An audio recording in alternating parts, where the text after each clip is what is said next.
Achieve Goals, a killer guide on how to achieve goals. Written by Kevin Baker. Narrated by Scott Clem. Chapter 1. Helping Oneself for Self-Improvement. Don't settle for mediocrity. True success in life can only come by not settling for mediocrity. We should always strive to achieve and get the most out of life that we possibly can. It is only when we push ourselves and give it all we got can we then give ourselves a pat on the back for a job well done. Success in life depends on self-discipline and not giving in at the first hurdle you come across or going into a project only half-heartedly. By pushing yourself that little bit further, you will be surprised at what you are capable of achieving. This is what separates the winners from the losers or the successful from the unsuccessful. All people say that they want to succeed in life at whatever they do, but very few are willing to actually push themselves that little bit further in order to achieve their goals. And this is why some of us succeed in life and others fail. How well you succeed is all about how bad you want the success, what it means to you. Are you willing to succeed a little, or are you willing to go the whole way and beyond to achieve a higher status and be outstanding? We all start out with the best of intentions when racing towards the goals we have set. We shoot out of the starting gate and run down the straight, but many of us fall back at the first hurdle. We don't push. We run out of steam when the going gets tough, and don't pause to catch our second wind, but come to a halt and give up, or stumble on half-heartedly and cross the line in second or third place at best. Those who do have the winning streak in them, who know that with a little extra push and a pause to catch their breath, and then a final sprint down the home straight and past the winning post ahead in front of their competitors, are the ones that end up with the glory and true success in life. Of course, all those who are successful don't just rely on pushing themselves. All winners have a strategy and are willing to be flexible on their way to success because life has a way of throwing many different spanners into the works along the way. We have to be able to adapt to these unexpected happenings when they occur and not get bogged down. We have to take them in our stride, skip around them, and continue in the race. Never settle for anything less than giving it all you are. Here are some tips to help you remember never to settle for anything but your best, no matter what the project is. It doesn't matter how big or small the project, put your all into getting it completed. If you think you have given it your best shot, pause and ask yourself, could I improve? Plan out your project, but always be willing to make changes and work your way around the unexpected. It's okay to pause, but get back into the race and carry on until you pass the winning post. Give yourself a mood boost. There are many little changes we can make in our lives that can give our mood a boost. Boosting your mood brightens up your day, brings a smile, and makes life that little bit easier to deal with. Just by making the smallest changes and taking as little as 5 minutes from your day, you could be surprised with the difference it can make. It doesn't have to be anything outlandish, just something you wouldn't normally consider doing. Here are some tips to help give you that quick mood boost and can be done whenever you are feeling out of sorts with the world or feeling a little down. If you have 5 minutes to spare, you can take out your daily goal planner and write something down that you already completed today and cross it straight off the list. Take the weight off your feet and eat one of your 5 daily portions of fruit or vegetables. Look at yourself in the mirror and pull as many different funny faces as you can in 5 minutes. Read the comics in the daily paper. Take a quick shower, or at least splash your face with water. Use some of that expensive perfume or deodorant you had bought and enjoy the fragrance.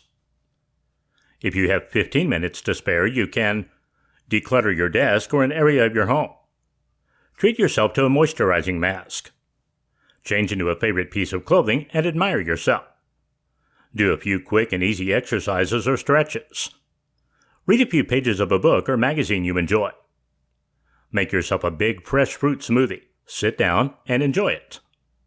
Make a list of all the people you haven't been in touch with in a while and schedule a time to call each one of them. Write down what you have enjoyed doing so far during the day in your journal. Find a comfortable spot.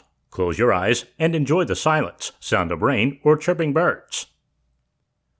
If you have 30 minutes to spare, you can call someone you haven't talked with in a while and catch up on all the gossip you missed. Use your computer to look for ideas for your summer vacation. Take a soak in a tub full of your favorite bubbles or skin softener. Listen to your favorite CD. Go to your local store and treat yourself. Go for a walk and say hello to everyone you meet. Turn off the TV, phone, and anything else that could disturb you, and sit down and enjoy peace and quiet for a half hour. Plan a quiet, romantic meal. Write a letter to someone special and mail it. Discover a new recipe on the internet and plan to cook it for dinner. Replace any old photographs you have in frames with more updated pictures. Tips for getting out of a rut. Do you feel stuck in your life? Has the world suddenly seemed to have closed in around you? In addition, are you doing the same thing day in, day out? If this sounds like your life, then you are probably stuck in a rut with what seems to be no way out. Being stuck in a rut can drag you down, make you feel depressed, or as if life is something you just go through but have long since stopped enjoying. You become this way slowly without even realizing it, until one day you wonder what happened and when. For many of us, our daily life is governed by some form of routine which we cannot avoid. For example, going to work 8 hours a day, taking the kids to school each morning. This is daily life and routine which for the most part cannot be changed. Another reason behind routine is the safety barrier. We get comfortable with our lives and feel secure in them, so why change? However, sometimes routine can start to get us down, leave us with a feeling of dissociation, and start causing problems in relationships, work, and daily life in general. We gradually become unhappy. This is when a change is needed. This is the time to dig yourself out of the hole you have put yourself in and start enjoying life again. Here are some tips to help you take back control over your life and get out of the rut. Do at least one thing every day that is different to your normal routine. This could be something as simple as taking a short break and going for a walk, sitting down to read a chapter of a book, or any other hobby or pastime you once enjoyed. Take up a new hobby. Make sure that you give yourself some time throughout the day to just enjoy something you like doing. Shake up meal times by having something different. You can either try a different recipe or order different takeout, try foods from different cultures. Get out and meet new people. There are many ways you can achieve this. Join a gym, club, or attend a self-improvement class or hobby class. Drive a different way to work, or if possible, walk or start bicycling. Not only will this break the rut you are in, but also get you fitter. Take up a new sport. There are many types of sports with something for the fitter to the more moderate forms of exercise. Do something each day that is totally out of character for you. Start off with small changes and work your way up to bigger ones. If you are stuck at home with children, then change your routine throughout the day. Don't always do the same chore at the same time. Shake up the way you do your housework. Make small changes around the home or work area. Declutter your home or work area. It is surprising how being surrounded by clutter can get you down. Excellent self-care. While the majority of people do actively try to take care of their physical health by exercising and eating a sensible diet, most don't stop to think about the other side that completes a happy, healthy individual, their mental health. Here are some tips for excellent self-care. Treat your body. While we exercise to take care of our body, we should also remember to give it a treat, pamper it a little. This could be by way of a massage after a hard day's work when it is tired and stressed, or something as simple as standing up and giving it a stretch to ease knotted muscles. Take time out.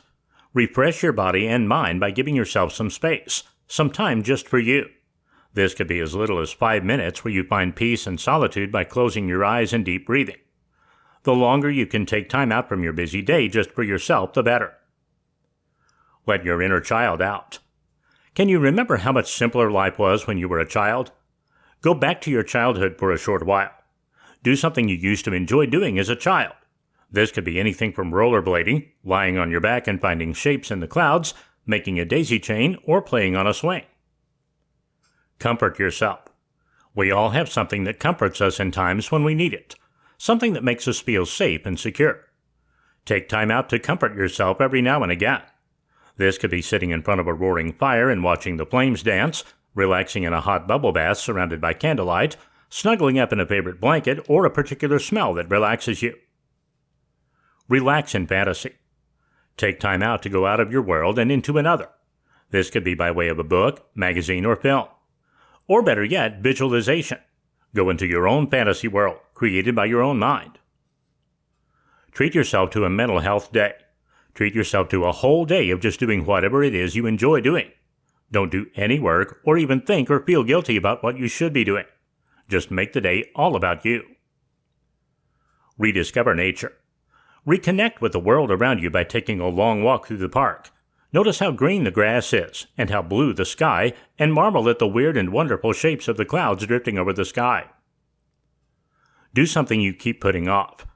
Take time out to do something you have been meaning to do for a long time. Don't keep putting it off. Make today the day to do it. These are just some of the ways you can help to improve your health by taking care of your mental health. Just open your mind and be more aware of your body and mind, and you will discover many other ways to take care of your mental health, which ultimately leads to a happier and healthier you overall. Taking care of yourself. Taking good care of yourself means eating a healthy diet, getting exercise on a daily basis, and learning to relax and take care of your mental health. It is only when our bodies and mind are in union can we feel and be totally healthy and fit. There are many ways that you can ensure you take good care of yourself, and which can enable you to live not only a healthier lifestyle, but also a much happier one. Learn to let your feelings out. A problem shared is a problem halved, so find someone you can trust and in your times of need lend their shoulder. At the very least, get your feelings out by writing them down in a daily journal. Never put anyone above yourself. By comparing yourself to others, you are frequently putting yourself down, and this can lead to a low self-esteem or feelings of envy. Take time out of your day to just do something which you enjoy doing. By taking a half hour from the day and just devoting this time entirely to yourself, you are telling yourself that you are worthy. When things are getting you down, remember to smile. Always look for the funny side of any situation, no matter how bad it is. Use whatever self-help methods work best for you to help you to relax more easily. There are a variety of methods you can use, including audio CDs, books, DVDs, exercise classes, meditation, or yoga classes. In order to be happy and healthy, you have to be able to release stress before it builds up. Don't allow anyone to put you up on a pedestal. This will lead you to believe you have let someone down when things don't go right.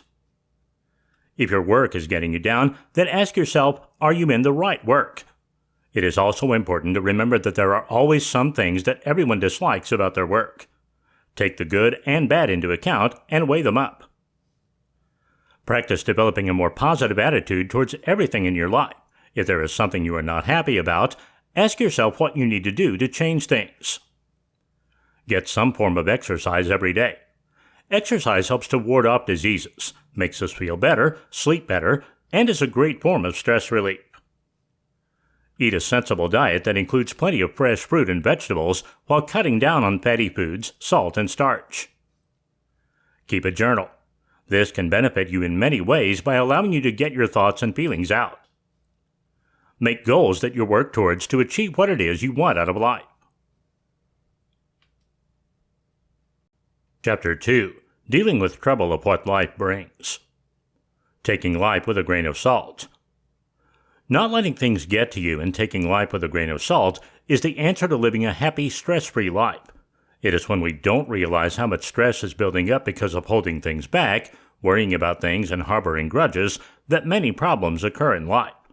When things are allowed to build up, we get overwhelmed, but there are many techniques that we can use to slow down, relax, and take life that little bit easier when our feelings threaten to overwhelm us.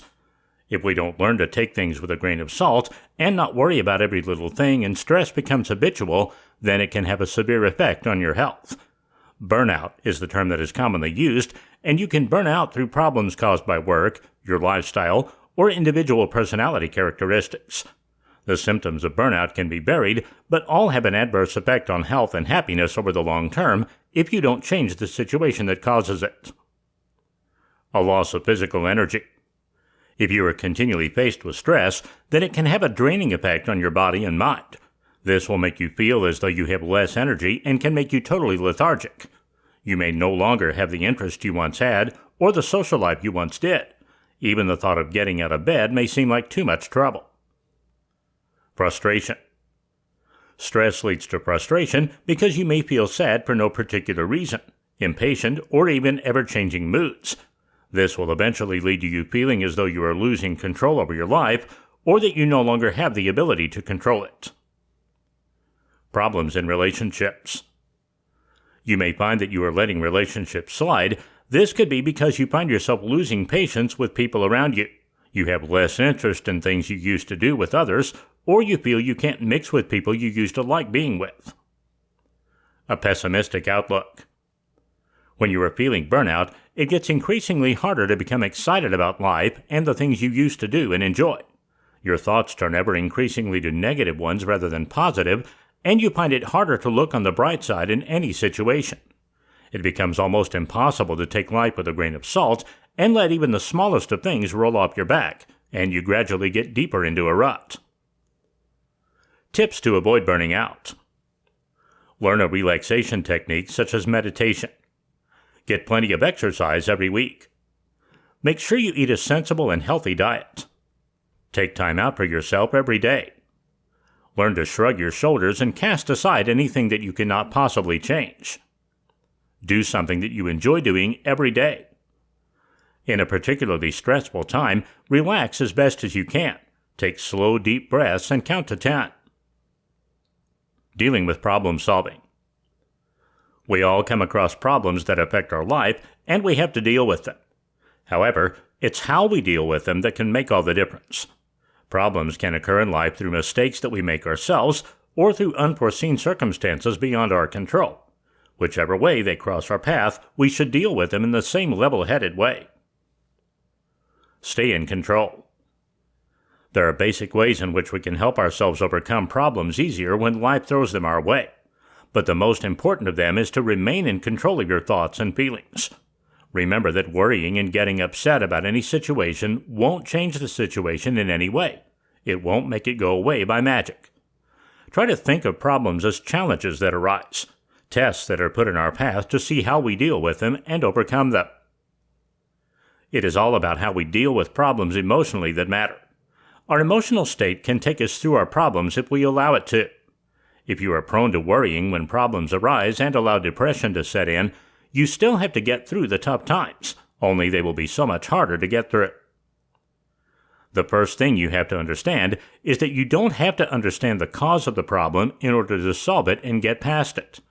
If only I knew why. That is usually the first thing many of us tell ourselves when faced with difficulty. But knowing why doesn't change anything.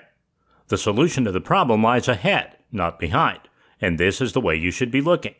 Don't spend energy trying to figure out why. Spend it focusing on looking for the solution. Don't spend any more than 20% of your time on focusing on the problem and wondering why. Do spend 80% on figuring out a solution to the problem. The only question you need to ask yourself is, what am I going to do about it? When problems get you down. If problems are getting you down, remember that every day is a new day. While life seems to be throwing many problems your way right now, it doesn't mean it will tomorrow. Leave the past where it belongs and only concentrate on the future and it getting brighter day by day. To lift yourself up out of the blues, ask yourself, what is happening in my life right now that I have to be grateful for? If you sit down and think deeply about this, no matter how many problems you seem to have right now, there is always something which you should be grateful for.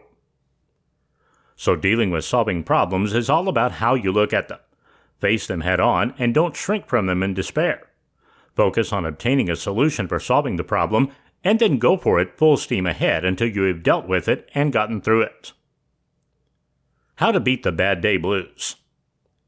Whenever you have a bad day for whatever reason, what you need to do is think. Think hard, but not about the misery or the misfortune that has hit you. You may be of the opinion, of course, that the unfortunate events or experiences of the day are going to haunt you, put you under depression and mental stress, drain your emotions of their usual energy, kill your enthusiasm for life, and spoil everything that you hold dear in life. In short, your negative thoughts may make your bad day seem worse than it actually is. Undoubtedly, that will be the case if you surrender yourself to the consequences, not otherwise. If you take control, you can devise ways and means of beating the bad day blues. Since negative thoughts and emotions tend to overwhelm you on a bad day, you must think of strategies that thwart them. Turn to vigorous physical workout. Or take a long walk or go swimming. Or just get out into the open and sit somewhere and observe the plants and trees and flowers or the sunset, if it is sunset time. Read a pleasurable book, watch a funny movie, or do something that distances you from the bad day situation, preferably both physically and, more importantly, mentally. The good times. Remember the good old days that enriched your life in the past, all the happy experiences that elevated your spirits, and all those special friends and relatives who brought cheer and laughter into your life. Think of the good things of your life, and be grateful for the blessings bestowed on you. Put against the bright light of your appreciation of all those better days. This single bad day or a small bunch of bad days will pale into insignificance. Do not wallow in your bad moods and emotions, because that is a sure way of plunging deeper into sorrow. A bad day will not become a good day by stewing over it. Remember that a bad day is just one passing day. It might have left a few scars on your mind and body, but it is important to remember that the pain is temporary. Time is a great healer. Today, just ignore the negative aspects of the day. Instead, look at the positive side of the bad event or happening that spoiled your day. Are there any lessons in it for your future? How can you avoid getting into the same or similar situation? This does not mean that you start thinking about your purpose in life, your personal relationships, your career graph, or your future on a bad day. The day is not suitable for taking any major decisions about your future life, because such decisions cannot be sound, given the dark background. Put off taking important decisions till a better day when you regain your mental poise and composure. One simple formula that will help you on your bad day lies in the fact that your sorrows get divided and your pleasures get multiplied when you share them with your close friends or confidants. You may try to overcome your bad day by discussing your problems with your close friends. Any or all of these easy-to-adopt measures will be helpful in providing relief to you on a bad day. Dealing with disappointment. No matter how hard we try and how positive we try to remain about situations, we all end up having to deal with disappointment sometime during our life. We plan, we set goals in order to succeed in life, but invariably, even though we give it our best shot, things don't turn out as expected and disappointment sets in. Disappointment in itself is not particularly a bad thing. It's how we choose to deal with it that can make a difference. If we simply choose to accept the failure and allow the disappointment to wash over us and quickly go away, we don't suffer adverse consequences. It is only when we allow the disappointment to linger and we dote on it that negativity and bad feelings can stay with us. Some disappointment in life can be good for us because it allows us to grow and develop and practice thinking positively. Going through disappointment and coming out the other side still wearing a smile makes us realize that no matter what life throws at us, we can overcome it. Here are some tips to help you deal with and overcome disappointment when it rears its head. Realize that grief, stress, anxiety, fear, pain, and suffering are just a natural part of life that we have to go through. It's how we deal with it and come out the other side that matters. If family members or loved ones are causing you disappointments, remember that no one is invulnerable. You cannot always live up to your expectations for yourself, so how can you expect others to be perfect? When faced with disappointment, instead of looking at it as though it is a bad thing, welcome it and think of it as a test or challenge. When things go wrong, analyze the situation, see what you can learn from it, and then let it go. If you are constantly running into a brick wall when trying to reach long-term goals, remember there cannot be failure unless you give up, so keep trying until you get there. If you run into a dead end, turn around and go another way. By staying flexible, you are able to obtain your goal any way you can. Don't expect anything more from life than what you are willing to put in. If you don't expect anything more, you won't be disappointed. If you are having a particularly bad time overcoming disappointment, it can help to talk about it. By talking about it and letting it out, you realize that you are not alone when it comes to suffering disappointment. Patience can really be a blessing when it comes to dealing with disappointment. Just simply let the feelings pass over you and disappear, and get back on the right track. Don't be conned by foolish and unreasonable expectations about life. If you are constantly looking for perfection, then you will be disappointed for sure. Dealing with jealousy. Jealousy is an emotion that can have devastating consequences to a relationship. Jealousy is a negative emotion that many of us suffer from to some extent. It is a feeling of emotions such as anger, hurt, dependency, and self-doubt. Self-doubt stems from a fear of losing something, when in fact we ourselves often make this reality by our behavior and actions through jealousy. So how do we take steps to dealing with the green-eyed monster when it rears its ugly head? Become independent. You should only truly rely on yourself and never develop dependency on one person. Focus on developing self-independence and on what you have in life, not what you don't have. Give yourself a confidence boost. Treat yourself to a new hairdo, a day at the spa, or a new outfit. Do something to give yourself a boost in confidence. If your confidence is very low, then attend a course on how to assert yourself. List what makes you feel jealous. Sit down and admit to yourself what makes you feel jealous. List them down and be open in your thinking. Are they silly things that make you jealous? And do they really matter? Talk your fears over with the person. Sit down and talk with the person who is causing you to feel jealous and let them know how you feel. Are they doing something intentionally to make you jealous, or without realizing it? If the person truly cares for you, then they are usually more than willing to make changes, especially if they didn't realize they were causing you to worry and feel this way. Take a good and honest evaluation of yourself. Being honest about yourself and admitting you might have problems with low self-esteem or self-worth can be an eye-opener and is the first step to changing your feelings. Study the person you are jealous about. Look at the person openly and honestly. Figure out what you dislike about the person and what do you like, if anything, about them. Ask yourself if you are being unrealistic in your thinking. Don't magnify your feelings. Unless the jealousy is severe or it has been with you for a long time, then chances are it is only fleeting and can have occurred for many reasons. With any luck, these feelings will pass over and your relationship will calm down. Until this happens, try to keep your feelings under control and don't let them spiral. There are many self-help methods that can be used to help those who suffer from severe jealousy. These vary from hypnotherapy courses, audio CDs, books, and magazines. Any technique which can be used to help relax and calm you down can also be helpful, particularly at those times when jealousy first strikes. Surviving the winter blues. With the summer seeming to be a long way off and the dark, cold winter mornings set in, many of us become affected by the season.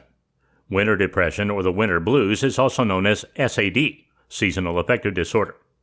It is something that is thought to affect millions of people, and it ranges from mild symptoms to the more severe. So what are the symptoms of SAD? And what, if anything, can be done about it to enable you to survive the winter blues? The symptoms vary from person to person, with it affecting some more than others. However, the symptoms listed here are the most common, with just the severity changing.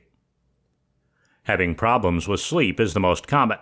This usually is sleeping more than normal, but not feeling refreshed no matter how long you slept.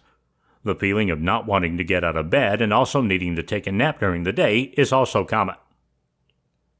Many people overeat during the winter months with a particular craving for carbohydrates. This, of course, leads to piling on weight. Depression very often sets in with the darker and colder days and nights. Despair and misery often affects the person with feelings of being out of sorts to feeling sad and tearful for what seems to be the smallest things. Social problems and problems with relationships can also creep in.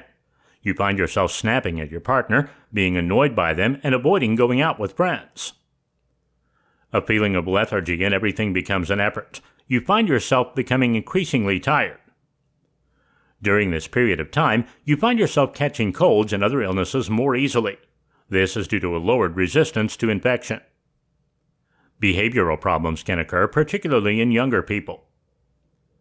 The symptoms of seasonal affective disorder will usually start to occur from around September and can last until around April, but symptoms will, of course, peak during the darkest and coldest months. It is thought the reason behind SAD is the lack of bright light during the winter months, which, although the exact reasons why this happens is unknown, it is thought that bright light does affect the brain chemistry. With the knowledge that bright light, or the lack of it, does have this effect, the treatment used for those who are severely affected by SAD is to be in bright light for periods of time during the winter months. Vacationing in a brighter climate during the winter or purchasing a light box can achieve this. Light boxes have been designed to have suitable bright lighting that is of 2500 lux at least, where lux is the measurement for brightness. To put this into perspective, a normal living area is around 100 lux. The light, however, doesn't have to be special daylight, full spectrum light, or color matching light. If you are severely affected by SAD, then there are many websites which can give you specific information on how light therapy can help you overcome the winter blues and where to purchase light boxes from. Signals that could mean you are distressed. Stress affects people in different ways, but it is usually only the severity of the symptoms that differs while the actual symptoms remain basically the same. Some people are much easier distressed than others, while some lose their cool for the slightest reasons. Others can seemingly take a lot before they give in to stress and begin to show the common signals related to stress. Stress can also be divided into two categories: short-term stress and long-term stress. Stress is generally regarded as short-term if a situation comes up that you aren't used to in everyday life, such as an interview, an exam, or going to the dentist. While the signals of short-term stress and long-term stress are the same, if you are only stressed in the short term, these feelings are only with you on the day of the event or just before, and quickly disappear once the event has passed. Once this has passed, your body settles down and you think no more about the feelings of stress and anxiety, and it passes with no trouble.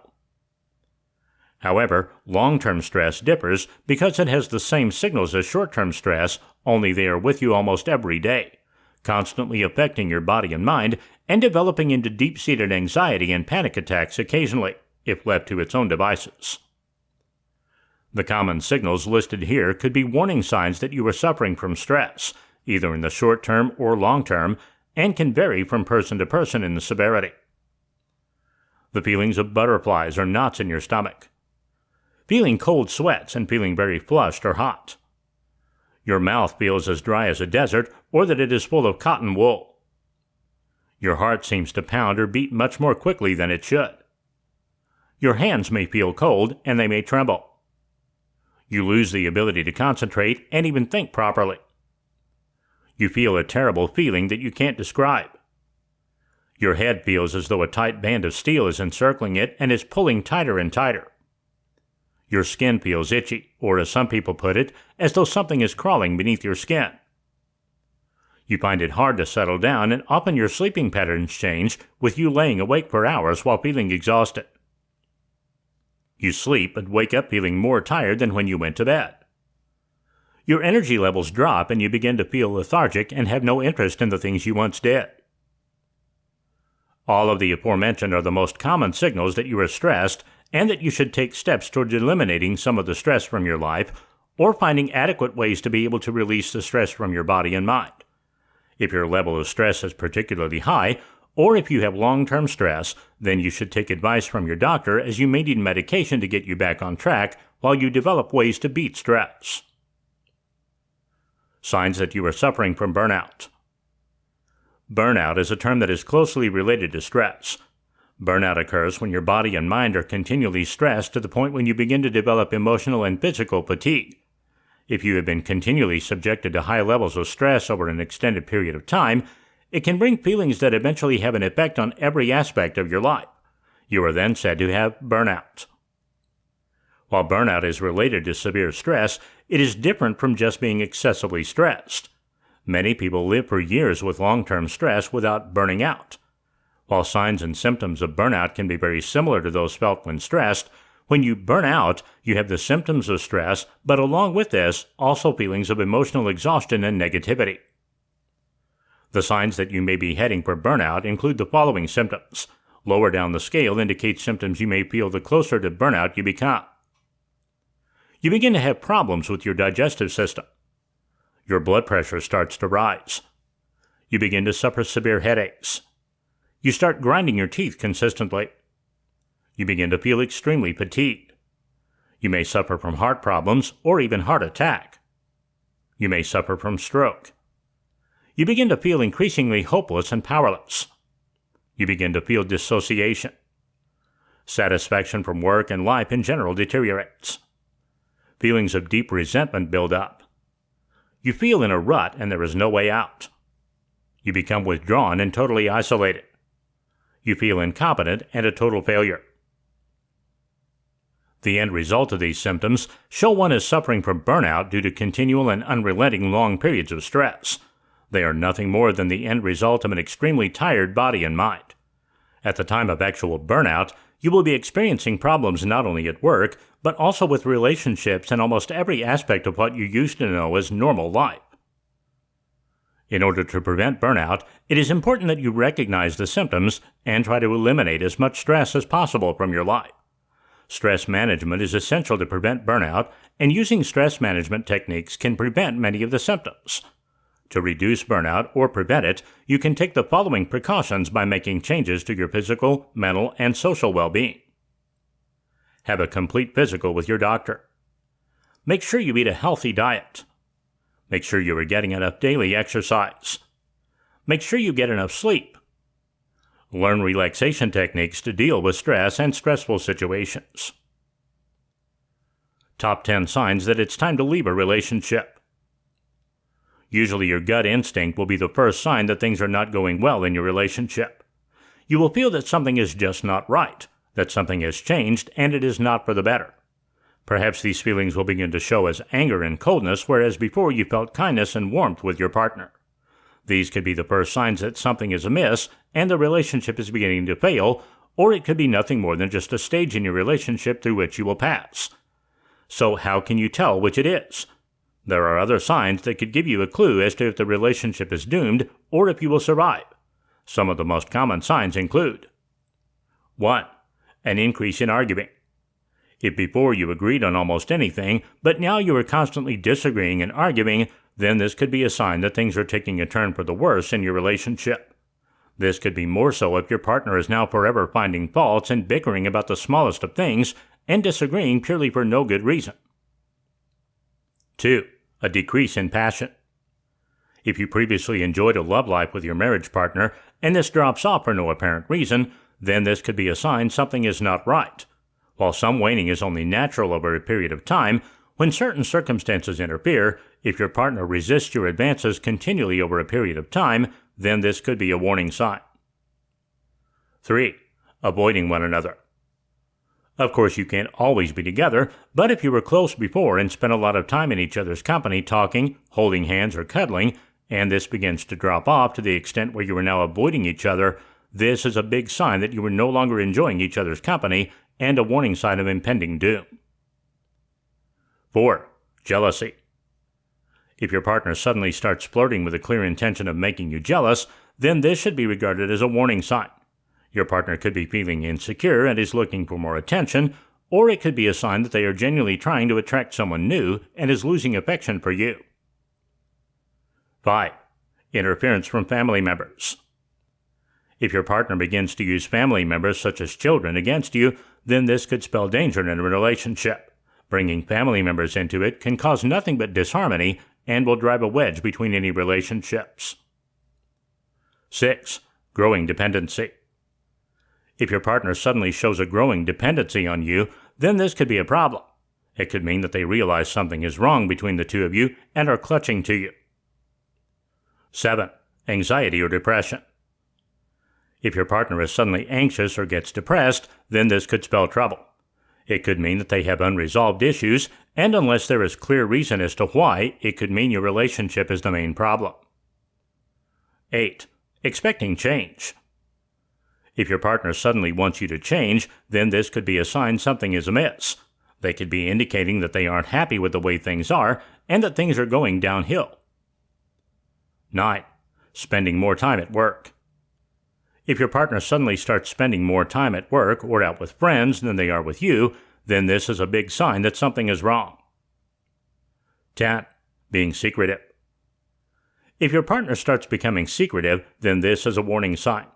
If they tend to hide things from you, such as mobile phones, letters, or start spending a lot of time online, then they could have found a new love in their life. Chapter 3. Anger and Happiness. About anger. Nearly anyone and everyone, people of all ages worldwide, is prone to displays of anger. The degree of frequency and level of intensity of the emotion are what vary most and most often result in how well a person handles the anger and whether there are positive or negative results. A key to those who successfully manage anger is gaining control. And in order to gain control over the emotion, it helps to first take a look at anger itself, what it is, and how to deal with it effectively. Anger is an emotion. It can be triggered by a variety of things, issues, people, places, etc. Some of the top triggers are jealousy, confrontations, failure, greed, fear, low self-esteem, assertiveness, feeling threatened, and pain. When a person gets angry, the negative emotion can actually harm the person's physical and emotional well-being. The heart rate increases, stress levels rise, and often a fight or flight reaction is the immediate response, neither one always presenting a healthy alternative. What counters anger best is to be prepared in advance to learn major triggers, how to tell when they are about to happen, when possible, so as to avoid them, plus a variety of coping skills in order to deal with what is necessary.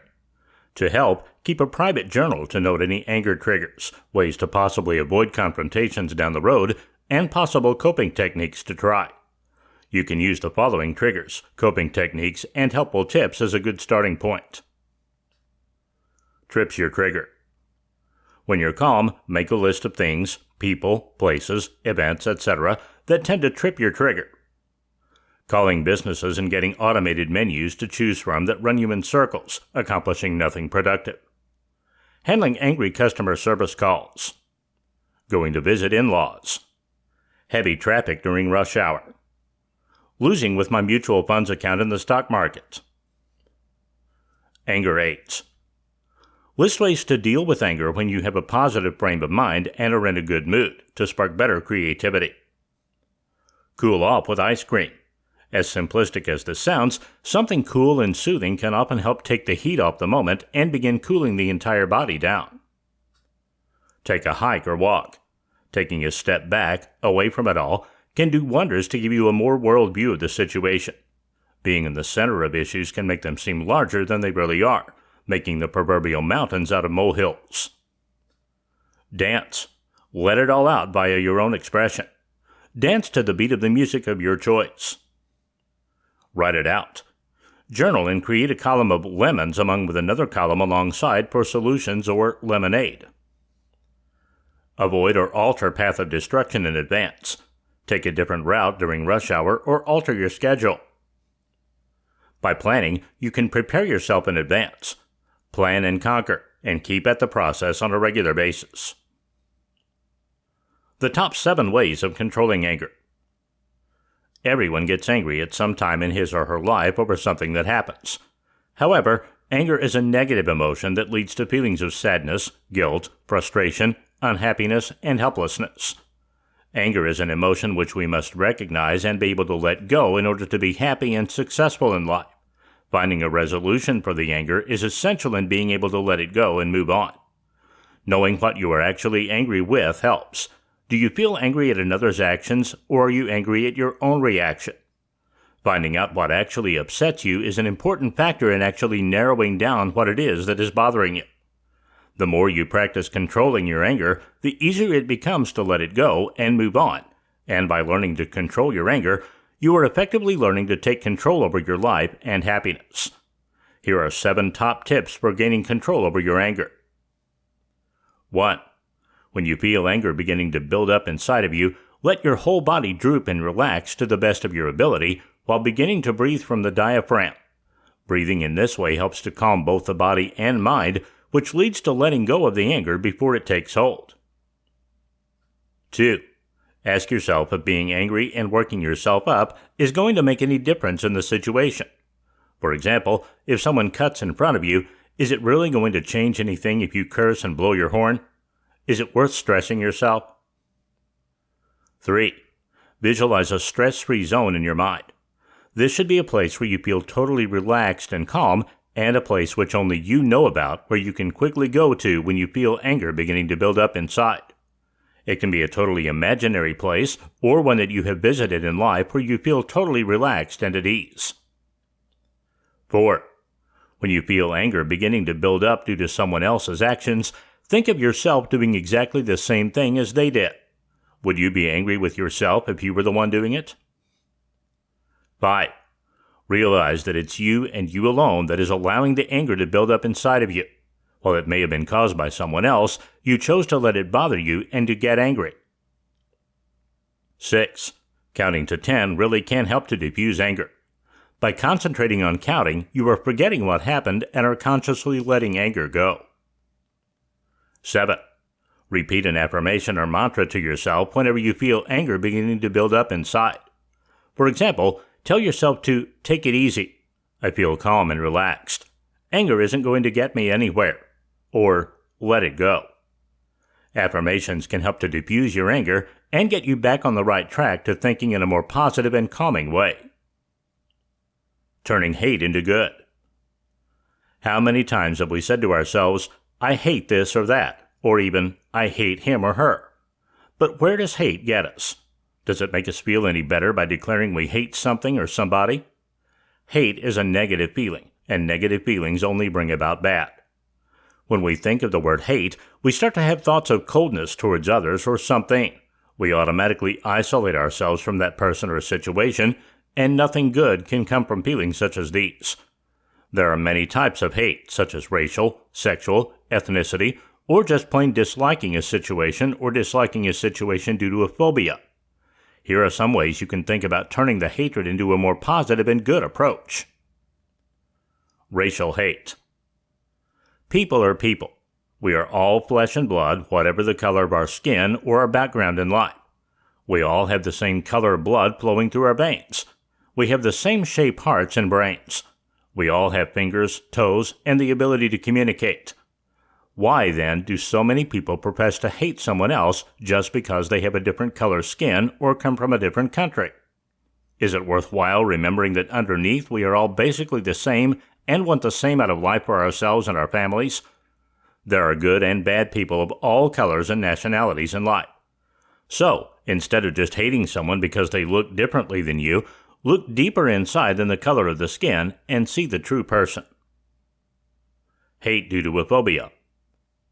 People can truly hate certain situations or objects in life due to an excessive phobia. This could be a hate of heights, spiders, snakes, the dentist, or being enclosed in elevators. This type of hate is brought about by fear, a deep fear of something or a situation that for those affected have hardly any or no control over. However, since fear is all about feelings and thoughts, fear and hate of this type can be controlled with the mind with a little help and know-how. An analyst can help to turn this type of hate and fear into a more positive outlook and help the person overcome the phobia and turn a fearful situation into a good one. What does happiness mean? Do you feel there is something missing from your life? That perhaps the world is against you, or that other people seem to smile, laugh, and be a lot more happy and contented in life than you are? Have you ever stopped to wonder why this might be? Moreover, what can you do about it? Have you even considered what happiness actually is? Happiness and contentment in life differs for all of us.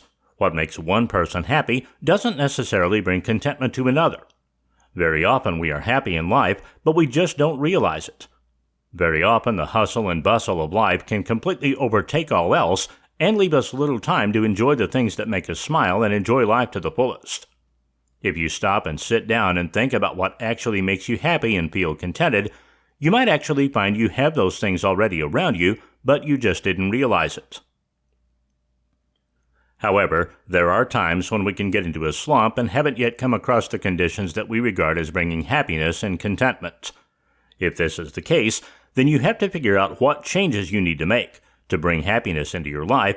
In most cases, it is the smallest of things which bring happiness, and you have the power to gain them by working towards them. Your happiness and contentment depend entirely on you. No one else can give it to you. It is something inside you that you have to find and work towards.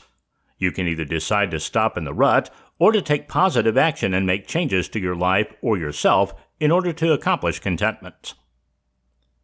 In order to understand what happiness means to you, the first step you should take is looking at your emotions. Ask yourself questions such as, if I could be enjoying something in my life, what would it be? And what makes me feel contented in my life right now? Once you understand what your vision of happiness and contentment is, you can build on what you have now or focus on changing your life to what you would like it to be. The important thing to remember is to examine your feelings by way of the answers you give to your questions. Examine them honestly and concentrate on the good or bad feelings that you get from your questions and answers. There is no magic spell or potion that can bring you contentment and happiness. It is something that is already right there inside of you. You just have to realize what it is and develop and bring it out to start enjoying life. Happiness can be found in family life, work, relationships, nature, or a pet, to name just a few. In fact, it can be found in anything and any situation if you just know where to look and look in the right direction, the inner you. Developing relationships for happiness. Learning to develop your relationship skills can have a huge effect on your life and happiness in life. We all have relationships, whether they are marriage, living together, sons, daughters, friends, and family, and having a good relationship with them makes a big difference. The biggest downfall in relationships is poor communication. Communicating poorly in a relationship leads to problems such as misunderstandings, disagreements, and anger, and eventually putting your relationship at a distance. Improving your communication in relationships can help you to develop a deeper, lasting, more meaningful relationship, and so a much happier life. There are many tips and techniques which are quick and easy to learn to get more out of your relationships and develop them into more meaningful ones. Here are just a few. When dealing with conflicts in relationships, never bring up the past. Try to stick to the issue at hand and working towards a solution. Bringing up past issues will only confuse the situation more and is very unlikely to go towards resolving the problem. Try to see any conflict from the other person's point of view. If you are both only focusing on your own point of view, there will very likely be no give and take and ultimately no solution to the problem. Always listen to what the person is saying. While many of us think we do, very few actually do listen wholeheartedly. Most of the time, we drift off to think about other things or think about what the person is going to say next. Don't immediately get on the defensive when you are criticized. While this is hard to do, as no one likes to hear criticism, it is important to understand the other's thoughts. Instead of being pig-headed and always trying to win the argument, try looking for ways that you can come to some sort of compromise together. Working together is more productive than working against each other. If tempers become frayed while discussing a difference of opinion, take a break. Going at it all out will only lead to one or the other saying something which they will regret when cooled down. Don't always put the blame on the other person. Realize that you are not perfect and not always right all the time. If you feel your relationship is going downhill fast, then don't be afraid to get some help via counseling. Make time for your relationships. Take long walks that give you the opportunity to talk instead of sitting down in front of the TV. Make a surprise and unexpected call to your loved one, family members, or friends, if for nothing else but just to say, "Hi, I was just thinking about you." Make them feel special every now and again. Give them a token of your appreciation to let them know you care, or to say thank you. In loving relationships, make sure the other knows how you feel. When talking, hold hands or show some other sign of affection to them. How to make every day a great one. The key to enjoying life and making the most of every day is to notice the little things in life that happen all around us. Taking a moment at a time and slowing down, relaxing, and just enjoying each and every precious minute throughout the day. Today's world is filled with hustle and bustle, people rushing here, there, and everywhere without a minute to spare. We have more advancements in technology to help in our life, yet we still don't seem to have a minute to spare for ourselves. Perhaps it's all these advancements in technology such as computers, video games, cable TV, and the like that have made us forget all about enjoying the simple things in life such as just sitting and talking, sharing a family meal around the table, or going for a walk. In order to fully enjoy every moment of every day, it is essential we slow down, learn to relax a little, and think about ourselves, what we want out of life, what we enjoy doing, what makes us happy, and puts a smile on our face. In order to get the most out of every day, you have to start with yourself. It is essential that you look after yourself, eat a healthy diet, get plenty of exercise, make sure you get enough sleep, and take care of yourself in general. Having a daily schedule is also a necessity. By planning a daily schedule, you are to make sure you give yourself some me time. We all need time to ourselves just to enjoy doing what we like, be it listening to music, taking a walk, a long hot soak in the tub, or a hobby. So what can we do to make sure we get the most out of every day? Here are some tips to help you. Forgive yourself. If at the end of your day you find you didn't accomplish all that you set out to do, then forgive yourself and say to yourself, I did the best I possibly could and made the most of today. Tomorrow is a brand new day. Don't beat yourself up about some minor things you didn't accomplish and worry about it. There's always tomorrow, and as long as you made the most out of today, that's all that matters. Your daily to-do list. We all have certain chores that must be taken care of on a daily basis. Do these chores in order of importance and don't let them pile up. However, sing along to the radio while you were doing the dishes. Dance along with the vacuum as you push it around the house.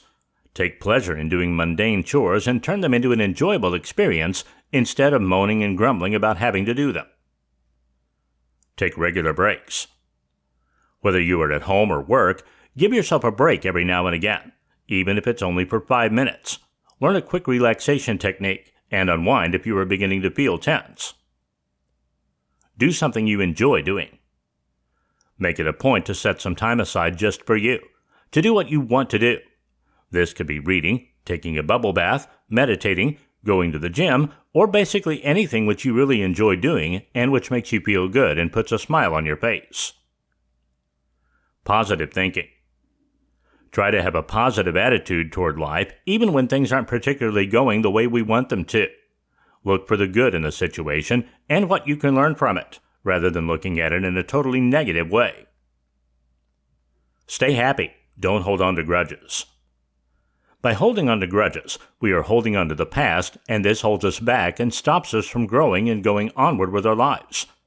Grudges and not allowing ourselves to let go of the past is negative, and negativity holds us back and stops us from achieving what we are capable of achieving out of life and encourages resentment, unhappiness, and fear instead of being happy in life and finding peace within ourselves. Forgiveness is the key to happiness. True forgiveness is when you can release all your negative feelings towards another and let them go completely.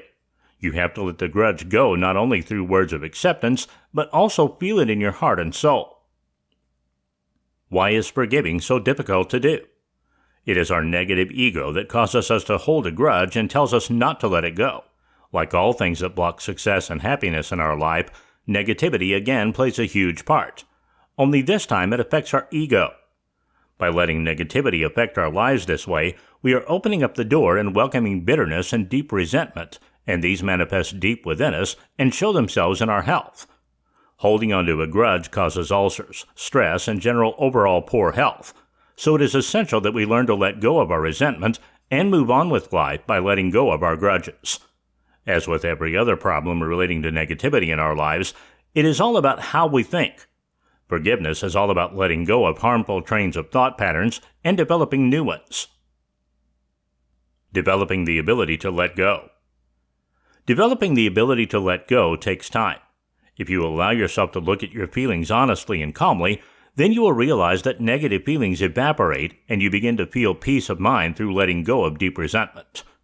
The key to truly forgiving is first being able to release your hurt and anger that person has caused you. Without letting go of these feelings, true forgiveness is next to impossible. If you try to forgive without releasing these feelings, then the hurt and anger you feel will only continue to build and will manifest as resentment further down the road, and resentment will eventually rear its ugly head. Have no doubt about that. A great way of releasing your feelings is to look directly at them and in great detail, admitting what it is that has hurt you and why it hurt you, and realizing why you have to let it go. Look at your feelings in a different light and gradually allow yourself to forgive and let go. Forgiveness has to come from deep within you. There is no outside force which keeps a grudge building up. The feelings of forgiveness can only be generated from within yourself. Only you can take responsibility and forgive and let go and move on in a more peaceful and contented life. Success and happiness is not always material. When most people think of happiness and being successful, they think of owning big houses, fast cars, expensive designer clothes, and how big of a bank balance you have. However, How successful and happy you are does not necessarily depend on the material things you have in life. If you are happy in life with what you have got, regardless of the material possessions that you own or don't own, then you are a very wealthy and successful person indeed. It is very often the smallest things in life which are priceless, but are not of any great value other than the particular person who cherishes them for one reason or another. These can be photographs, cards, a song, or even memories can be precious to an individual. In a society where we have been brought up believing material possessions are what is important, it can be hard to believe that owning material possessions isn't what makes us happy and brings success. How common it is to hear someone say, "If only I had this or that, I would be the happiest person on earth." However, should we get what it is we wish for, we are never satisfied and only begin to dream and wish we had something better. The newness of having a material possession soon wears off, and this pattern is continued throughout life in the majority of people. This is perhaps easier to realize if you think back to when you were a child. Your parents would spend hundreds of dollars on birthdays and Christmas presents because you had to have that special toy. But how quickly they were discarded when something new came onto the scene. The same applies to wealth. It doesn't matter how much money you had. Would you really think that you had enough? Would having a bank account with thousands of dollars make such a difference in your life? Would it bring you any more happiness or success than you have now? We all want to live a comfortable life without struggling each month to pay bills. That's only natural. But apart from that money, does it bring true happiness and success? You can have thousands in the bank, but if you're alone in life, without real friends and family, without love, then you can never find true happiness and success. What is success and happiness?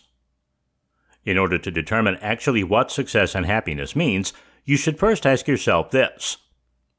What is the meaning of success and happiness?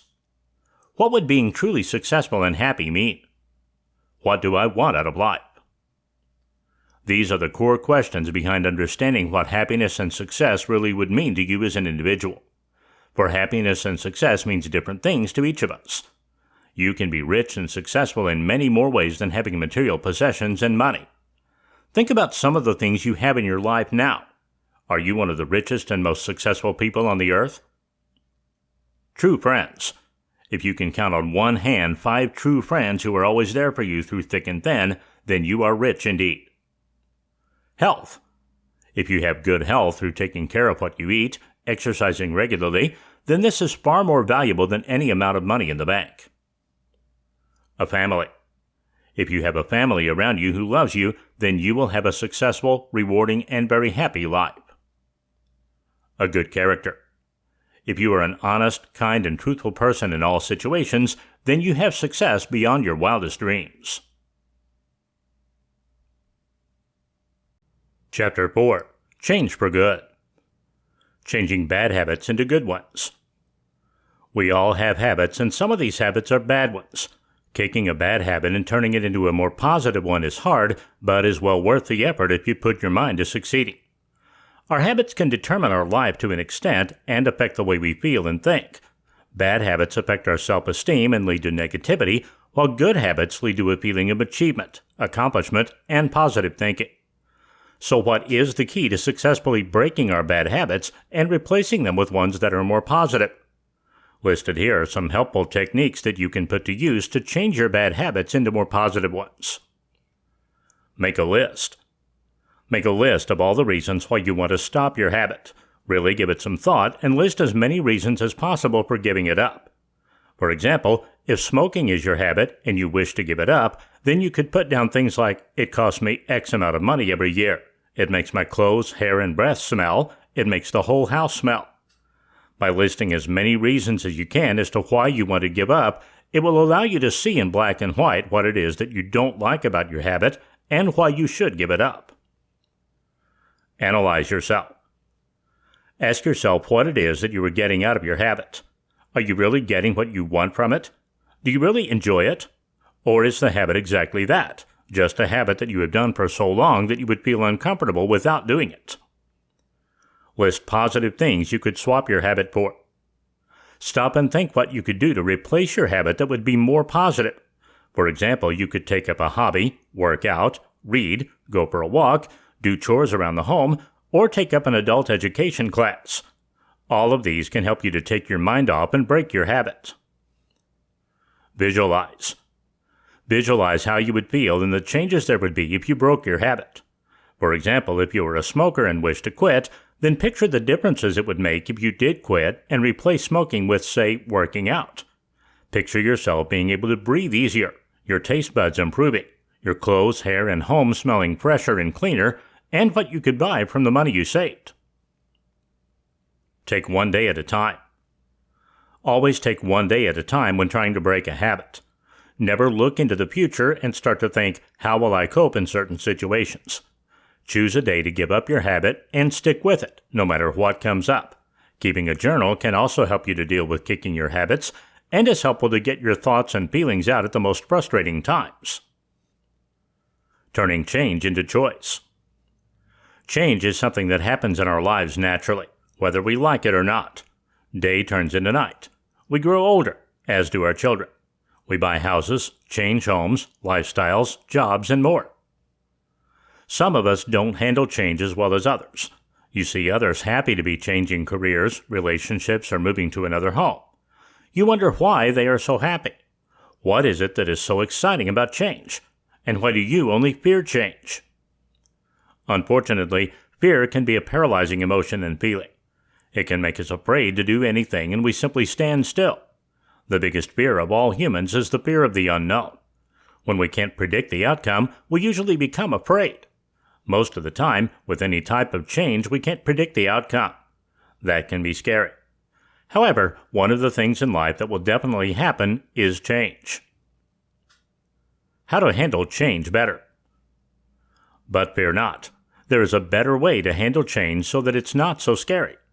In fact, the reality is, change is not so much about handling something new and different as it is about making the new and different things a choice. Your choice. Owning them as your own. And the best way to conquer your fear of these new things or changes is by taking control, having a positive mindset, and taking charge in a manner that says it is your choice to change. Make this a conscious decision. Take ownership of the facts. Planning for change. Let's say you need to make a career change. Plan out everything. How many interviews will you do in a day? How will you obtain those interviews?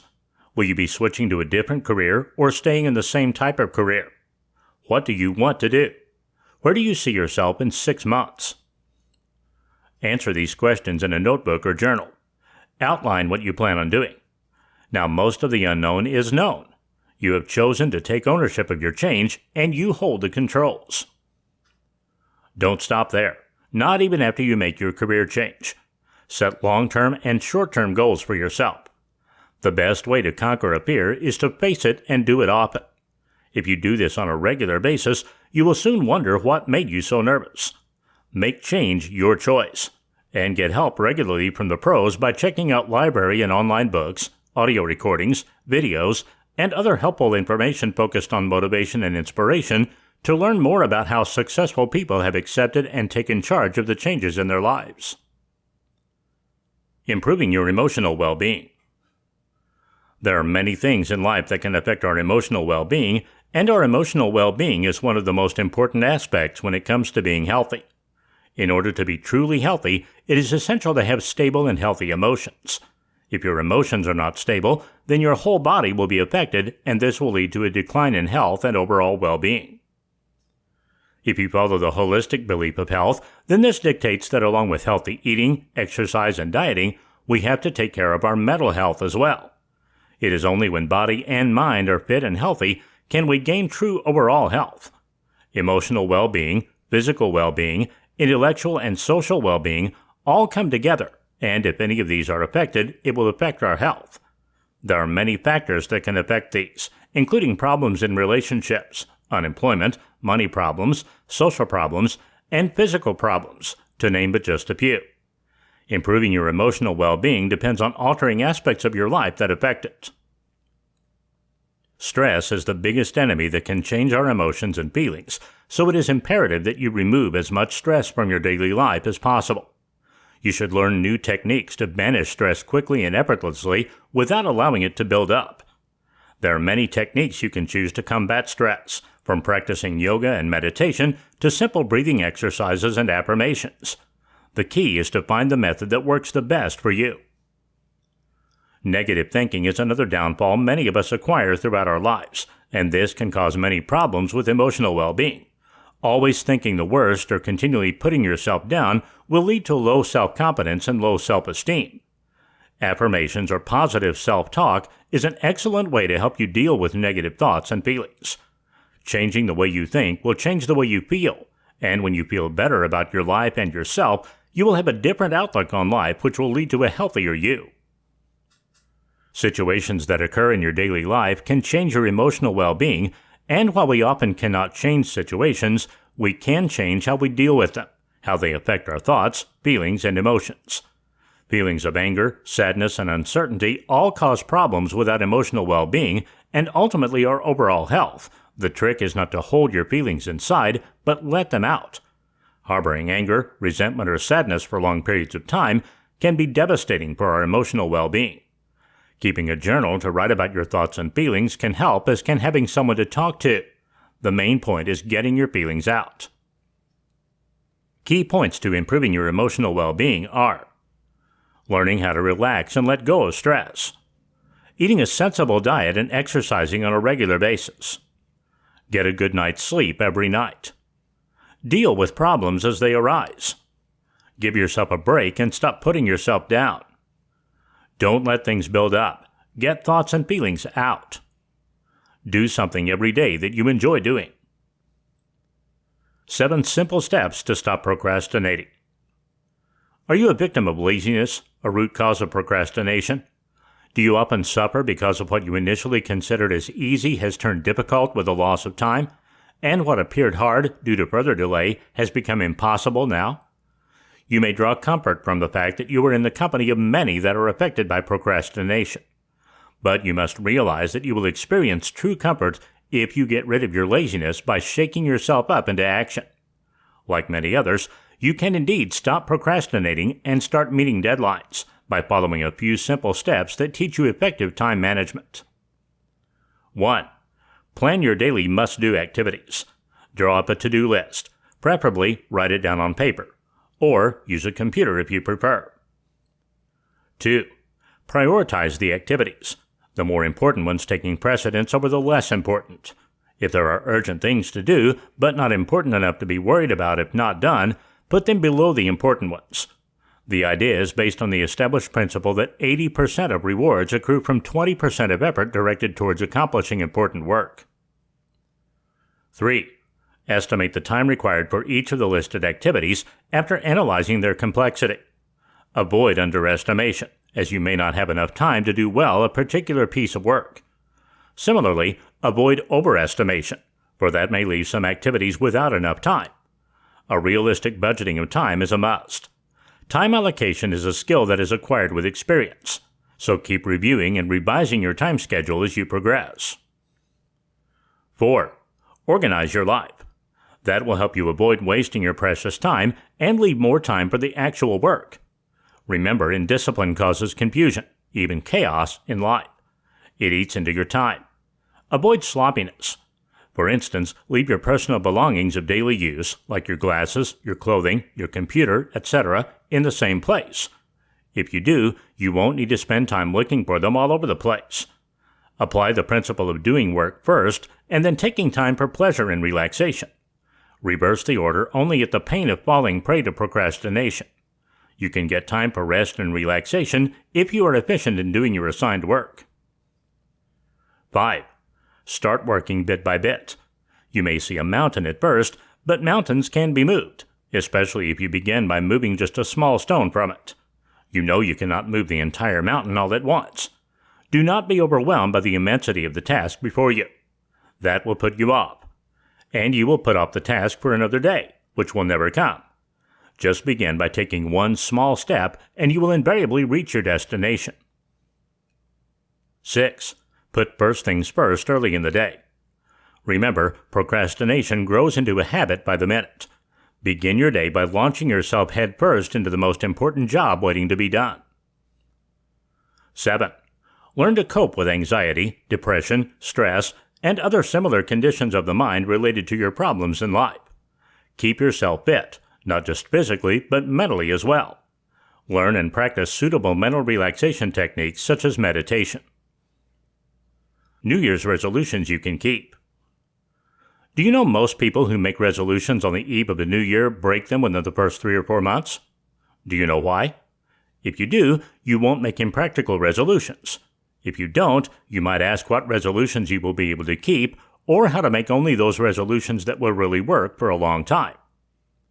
The answer is simple. Be realistic, not idealistic, in making your resolutions. If your goals are set too high to reach, you are bound to give up your attempt halfway through rather than to stick to your resolution. Anyone can make a half-hearted resolution for the new year.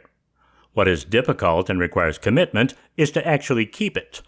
In order to overcome the hurdles and sustain your resolutions, you need to do a little bit of brainstorming. Think about all the possible restrictions that the New Year's resolutions will impose on you. Think about all the changes that you must make to have successful resolutions. If you want to completely stop smoking, think of the various steps you will take for resisting the temptation, either when you are alone or when in company. Ask yourself whether you will enforce self-discipline in order to reduce the habit gradually in stages and to reach the final goal set as per the time frame you chalked out for yourself. Monitor your progress periodically and devise corrective measures wherever necessary. That way, you can keep a tab on yourself to follow the resolutions you have made. Get others involved. Another way to keep your resolutions is to tell your family and friends about them and to seek their active help and support. You should never depend on your own plan, but seek the support of others. You may have all the discipline and motivation in the world, but you will receive unmatched support from loved ones when you are trying hard to do something. This external encouragement will help support and reinforce your own efforts. Don't get disheartened if you deviate a little from your chosen path occasionally. Don't let any of your minor slips and setbacks fill you with a guilt feeling severe enough to make you drop your resolutions. Even if that happens, start all over again more vigorously, this time with a better action plan and follow-up program than before. See if you can make and keep at least some of the following New Year's resolutions. Focus on health by eating a substantial breakfast that includes fruits and vegetables, by sticking to fixed meal times, by drinking beverages like fruit juice or milk, by drinking plenty of water, by following a simple fitness program like walking, by doing yoga and meditation, or participating in outdoor games and sports, and so on. Kick your addiction to tobacco, caffeine, food, drink, pornography, and so on. Devote time to be with your family every day or every week. Learn something new as a hobby or for interest. Widen your mental horizon by reading, doing crosswords, or picking up a Sudoku puzzle. These are just some examples of the most popular resolutions that you might be considering. Feel free to make your resolution as intricate or simple as you wish and tailor-fit it to meet your needs. Don't let addictions control your life. First of all, have you ever realized you need to break free from your addictions? If not, now is the time to make a conscious decision about regaining control over yourself by really trying to kick your harmful habit now. You can't wait forever for an opportune moment, because it will never come if you don't want it. Once you decide to quit, make your decision public. Tell your family, your friends, and everybody and anybody interested in your well-being about it. By doing so, you are making it rather difficult to back out. You are perhaps also indirectly indicating to all of them that you are seeking their support for your decision. Actually, it is important to openly enlist their help and cooperation to help kick your bad habit. Avoid getting into situations full of temptations. No matter how strong you are, the temptation will be overwhelming. When you are trying to give up smoking, for instance, hanging out with your chain smoker friends will do you no good. Don't accept invitations to parties when you know you will be subjected to peer or situational pressure to take the very things you are trying never to use.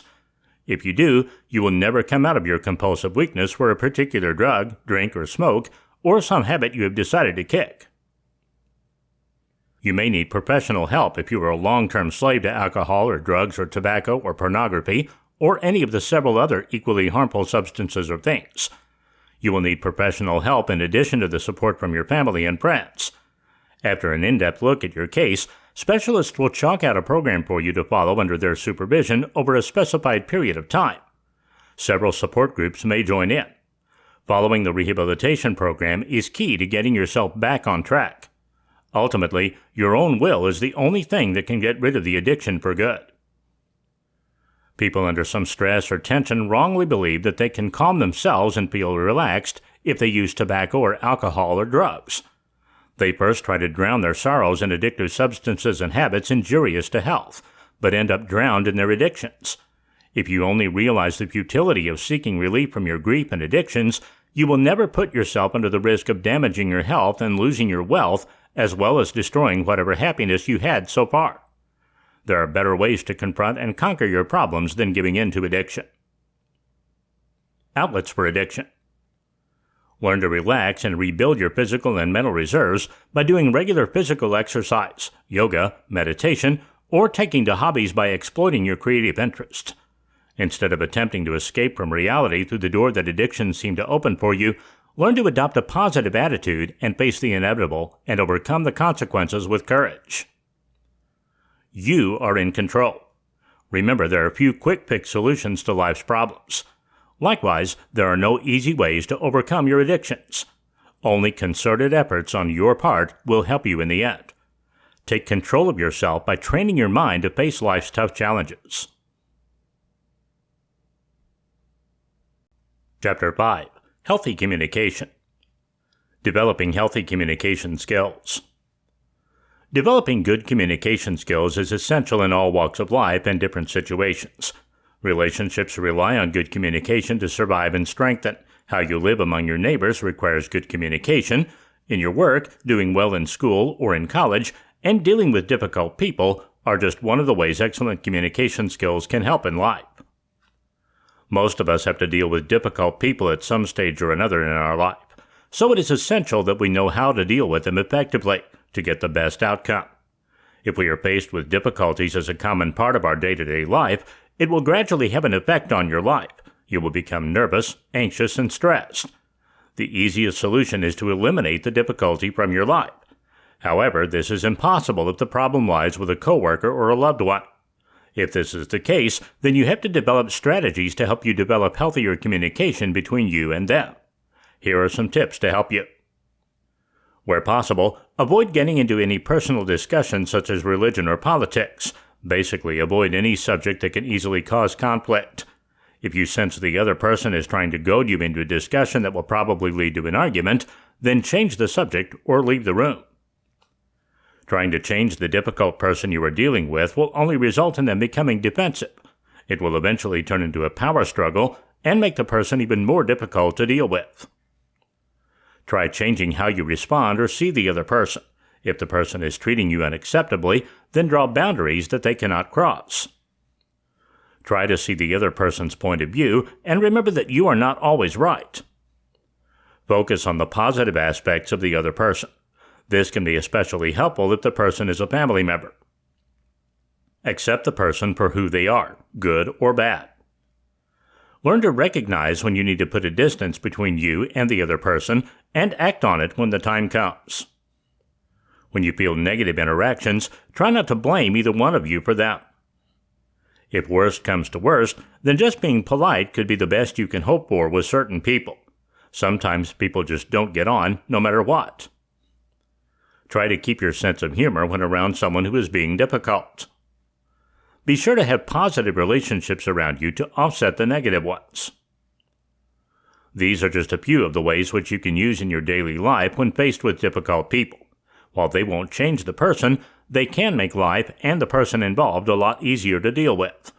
Along with developing healthier communication skills, you should also practice ways of de-stressing, particularly if you are confronted by facing and dealing with difficult people who you cannot avoid on a daily basis. 10 tips for effective communication. The ability to be able to communicate well is essential in all walks of life if we are to succeed and accomplish the goals we set out for ourselves. The key to any successful relationship is having the ability to communicate, and this applies equally to personal relationships as well as building interpersonal relationships within the workplace. Here are 10 tips for developing good communication skills that you can use to build upon. 1. Always let the person who is talking finish what they are saying before you speak. If you speak before they have had their say, then you could miss a valuable point. If you break into their conversation, it also shows that you think what you have to say matters more than what they do and is extremely bad manners. 2. Listen intently to what the other person is saying to you. If all you are doing is thinking of how you are going to reply to the person, then your full attention isn't focused on what they are saying, and you could miss something important. 3. Always stay focused on the present and never bring up past issues, however related it may seem. This only clouds the present issue and can make the conversation difficult and even more confusing. 4. Really listen to what the other is saying to you. It is so easy to drift away with thoughts of your own, especially if you don't agree with what the person is saying to you.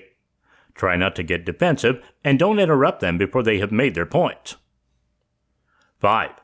Instead of trying to win an argument or conflict, try to reason and find a solution that is agreeable to both parties. This is a much more effective way to communicate than trying to battle it out just for the sake of winning. This way, no one is the loser.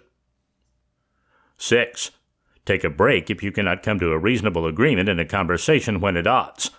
Taking a break will allow you to cool down and gather your thoughts before communicating again. 7. Try to see the other's point of view and don't just stick with what you have in mind. Talk over the ins and outs and explain simply and fully why you don't think their idea is a good one while making suggestions of your own. But don't be too quick to dismiss the other's idea until you have the full picture. 8.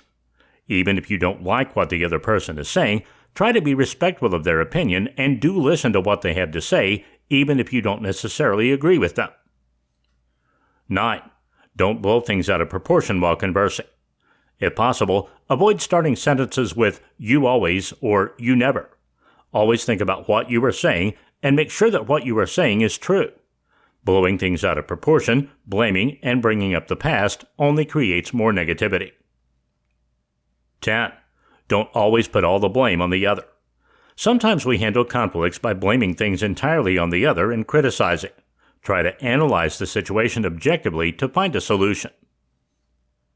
10 tips for interview success. Attending an interview can be a nerve-wracking experience for even the experienced professional. However, there are a few points to remember that can ensure your interview gets off to a great start and to give you the knowledge and comfort you need to reduce anxiety and calm you down. Here are the 10 top tips when attending your interview and getting successfully through it. 1. Do a little research. Researching the company beforehand and finding out a little about what they do and who they are can go a long way to being a success or not. It could make all the difference to them hiring you. Understanding what they are looking for in a person can also greatly increase your chances. You can use the company's prospectus or the internet to do your research on the company. 2. Present yourself well.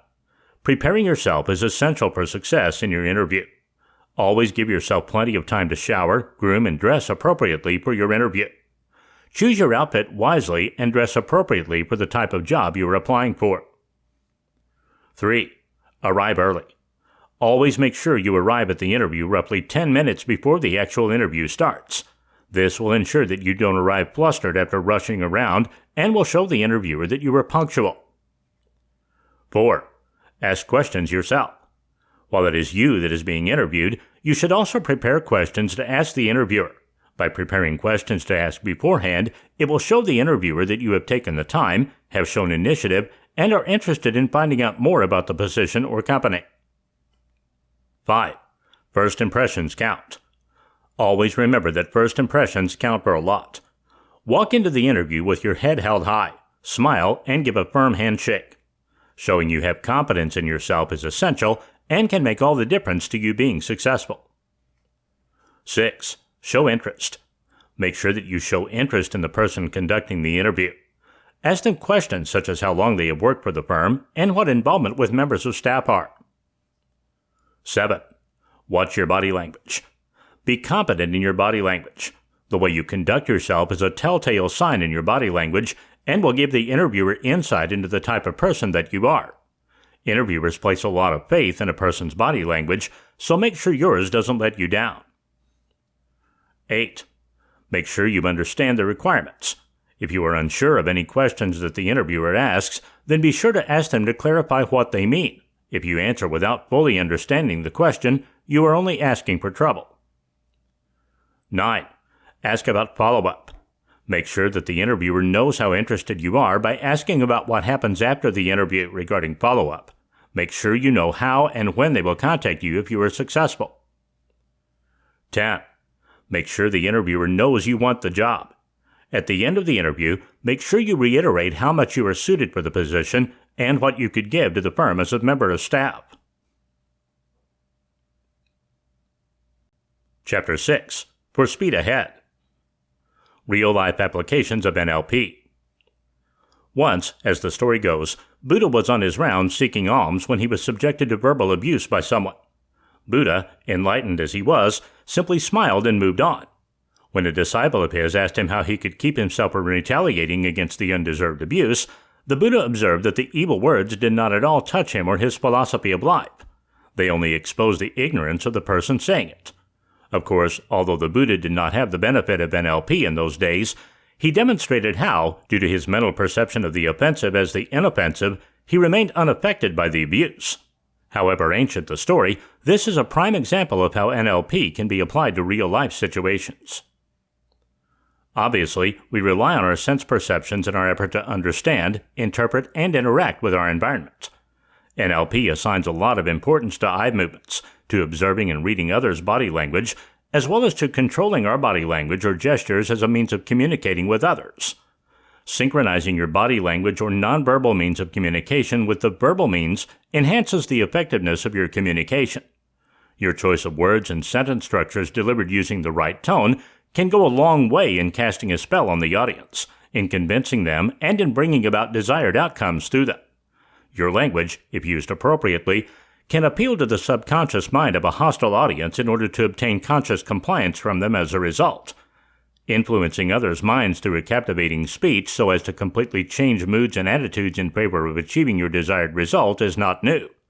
But NLP puts considerable emphasis on the techniques involved in the process. These are techniques concerned with using your head position, eye movements, gestures, breathing rhythms, and language, as well as visual and auditory senses. Modeling excellence. One of the applications of NLP is to do what is called modeling excellence. When you recognize a genius or exceptional person who has a great ability to accomplish certain things, or is excellent in a particular field, you may wish to use this person as a model. Through imitation, you can use these same factors or qualities that you admire in the person and apply them to yourself. NLP techniques aim at discovering the most important elements that contribute to the person's excellence, and at transferring them to you so that you can replicate that excellence. Therapeutic NLP.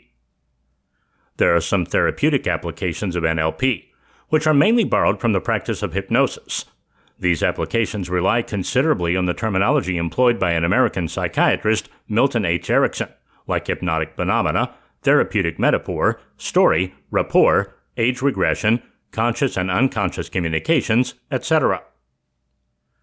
Advocates of NLP hold that its techniques, especially those dealing with communication, can very well be applied in business for its promotion.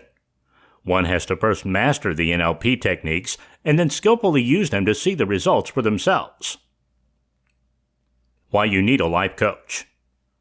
If you would like to achieve more or enhance your life, then you should consider getting advice from a life coach. A life coach can be many things, including your personal consultant, someone who listens, or your manager. They can help to set you in the right direction in life, help you to get the most out of life, and determine your goals in life and help you reach them. The many ways you can benefit by having a life coach. Help you to gain more control over your life. Develop better strategies for managing your time. Reduce stress and increase your productivity by simplifying your life. Helping you to realize and maximize your potential. Help improve your relationships with others. Help you to prioritize tasks and meet deadlines more easily. Help with important decisions you have to make in life. Show you techniques to enable you to deal better in stressful situations. Help you to balance your work and social life. Help you to develop plans of action and life goals. A life coach can help in both professional and personal life and are there to help you obtain better results and gain a better quality of life in all aspects. Life coaches have been trained to adapt to listening, observing, and then developing individual strategies to help people get out of the rut they find themselves in. Do I need a life coach? In order to determine if you benefit from having a life coach, the first question you should ask yourself is, what do I wish to accomplish with a life coach? If you can answer this question, then a life coach would be able to work successfully alongside you to help you develop a strategy to obtain your goals. Life coaching is all about developing a partnership between the two of you, and it is essential that you are able to be open to advice and constructive criticism. If you are not, then a life coach may not be the best option for you. Listed here are some questions that can help you determine if you could benefit from a life coach. If you can answer yes to any of them, then you could possibly benefit from having a life coach. Do you feel there is a lack of support in your life? Do you have problems with low self-esteem issues? Do you feel everyone has a plan or goal in life but you? Do you feel you are going through a tough time and need a helping hand? Do you feel bogged down with deadlines and don't know which way to turn? Do daily tasks make you feel overwhelmed? Do you feel as though the entire world is against you? Do you feel everyone knows the secret to being successful but you? Do you feel you could get more out of life or better yourself? Signs that indicate you are getting there. Perhaps the biggest sign that you are getting where you want to be in life is the deep feeling of utter contentment and happiness you feel. How when you get out of bed first thing in the morning, you awake looking forward to a brand new day. However, there are many smaller signs that you are going in the right direction towards getting there, which can help us to stick with our plans for change and get us through those periods when we are uncertain or feel like giving in. We all have different reasons for wanting to change ourselves for the better. Perhaps we have to go on a diet to lose a few pounds. We might be trying to quit smoking or drinking. We might have problems with low self-esteem that we need to overcome, or need to develop our communication skills. These are just some of the aspects in life that we have to deal with and overcome in order to better ourselves. And of course, as with anything, making any changes to your lifestyle will require some patience. Noticing changes in yourself won't happen overnight. It could take weeks, even months, for you to start feeling the benefits of your changes and seeing those changes. But there are many positive little signs that should give us encouragement and which can tell us we are getting there. Here are just a few of the signs. Every time you look into a mirror, the first thing you do is smile at yourself. You suddenly find that you have a whole lot more choice when it comes to buying clothes. You stop putting blame on the world or those around you for your mistakes. You jump out of bed full of energy, looking forward to a new day, instead of pulling the covers around your head and going back to sleep. You find you no longer worry whether other people like you or not. You do what you want to do instead of what you think others want you to do. You get more comments about the big change in you. You find the word no is in your vocabulary. Your teenager starts to borrow your clothes. You no longer fear making new friends. You actually feel proud of what you have accomplished. You can laugh and see the funny side when you make a mistake. You automatically learn from your mistakes and shrug them off more easily. You are able to reach the goals you set out for yourself more easily. You find that you are no longer putting things off, but looking forward to them instead. You make changes to your life naturally without even thinking about them. You can't remember the last time you had a bad day. You just feel you are heading in the right direction. Moving on with life. Sometimes life has the habit of kicking us in the teeth, perhaps through no fault of our own. Things get tough and we have periods of sorrow and hurt. This could be the death of a loved one, a breakup of relationships, or sickness. We have two options to dealing with what life throws at us, and these are to give up and go into depression, or to accept whatever happens in life and then move on with our lives. If we make the right choice, then we grieve, of course, then pick ourselves up and move on with our lives. Bereavement. Bereavement comes to us all eventually in life. Sometimes it comes cruelly and strikes the young, while others are taken expectedly when they have lived out their years. Whenever bereavement chooses to strike, it is just as heartbreaking for those left behind. Grieving will, of course, vary from person to person, and there isn't any set limit on the amount of time which we should or shouldn't grieve. There are also many stages to grieving, starting with shock, numbness, fear, and unsettlement being just a few of the many feelings which can flow through a person during this time. Grieving, however, is a normal occurrence and an important one if we are to get over this time and eventually move on with our lives. It is human nature's way of letting go, and you shouldn't try to hide any feelings or thoughts during this time. Having someone you can turn to, such as a family member or friend, can help greatly during your greatest time of need. And if you are lucky enough to have someone like this, then it is essential that you take them up on their offer of being there for you. Illness. Coping with a severe or life-threatening illness can be devastating. It can bring a whole range of emotional problems along with physical disabilities. Finding that we have someone we love very much has a life-threatening or severe illness is devastating and brings feelings of fear, uncertainty, and even denial before true acceptance. Denial to a degree is not necessarily a bad thing. If denial is used in a positive way, it can help to overcome problems to some degree and enable you to get back to living your life. However, total denial and not accepting at all is something entirely different, and if this is the case, then you might need to seek help. Breakup of relationships. The breakup of any relationship can be traumatic, particularly if you have been together for many years and or there are children involved in the relationship. Again, fear plays a big part. Fear of what the future will bring, how you will cope, feelings of betrayal and desertion all play an important role. Time usually plays a crucial factor in healing after a breakup, and grieving to an extent over what is essentially a loss helps to get your thoughts and feelings out and enables you to move on with your life and take the next step forward into a new chapter. This has been Achieve Goals, a killer guide on how to achieve goals. Written by Kevin Baker. Narrated by Scott Clem. Copyright 2017 by Kevin Baker. Production copyright 2017 by Kevin Baker.